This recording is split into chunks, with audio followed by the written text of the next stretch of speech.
কাজ এই বটলারে ডাইকে নিয়ে আসছে ভাই লল। এই বটলা বলে তোর আবার মামা, এ বলে আবার প্রো প্লেয়ার। ভাই এ তো সারাদিন স্ক্রিপ্টেড ভিডিও বানায়, এ তো বট। ওই আমারে যা বট বলছো তোমার মামারে বট করবি না, আমার মামার সাথে গেম খেলে তোরা পারবি? বটলা ভাগ এখান থেকে।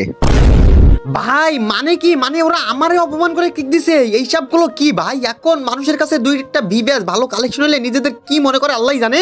তো দেখি এখন বাইকনারে ইনভাইট দেই। ভাই আমারে কিক দিছে, আমারে এ কে মিরাজনে কিক দিছে। তো দেখতে কথা বলতে বলতে বাইকনা ইনভাইট দিয়ে দিছে।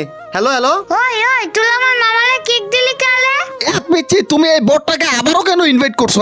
আরে জুনিয়র ত্রিপলার ভাই, আসিফ ভাই একটু বেশি বেশি হয়ে যাচ্ছে না ভাই? নিজেদের কি মনে করতেছেন ভাই? আমার একটু রেসপেক্ট দেওয়া দরকার, সেটুকু দিচ্ছেন না তো। আরে ভাই আপনি তো বট মিয়া, আপনাকে কিসের আবার রেসপেক্ট মিয়া? দাঁড়ো বট। আরে ভাই আপনি আবার বট বলতেছেন ভাই? আপনি কি আমার খেলা দেখছেন? ভাই ওর খেলা কি দেখবো? ও তো সারাদিন এমনিতেই স্ক্রিপ্টেড ভিডিও বানায়, আর ও কি রিয়েল গেম প্লে করতে পারে?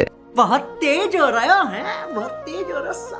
আরে ভাই আপনাদের অপমান তো সহ্য হলো না। আচ্ছা ঠিক আছে ভাই, আপনারা দুইজন ভিভ্যাস আর আমি একটা ভিভ্যাস, কাস্টম খেলবেন আমাদের সাথে?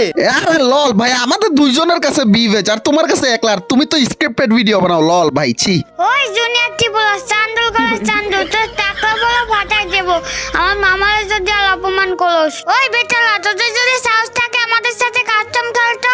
আরে ভাই না, তুই এদের কি বলতেছস? কাস্টম খেলতো বলতে কাস্টম এদের সাথে খেলবো ভাই? এরা আমাদের অপমান করছে না ভাই। দুইজনের কাছে ভিভ্যাস তাই বলে নিজেরা কি মনে করে ভাই? আচ্ছা ঠিক আছে, আমি কাস্টম বানাচ্ছি, আমি আর আমার বাইক না, তোরা দুইটা ভিভ্যাস, তোদের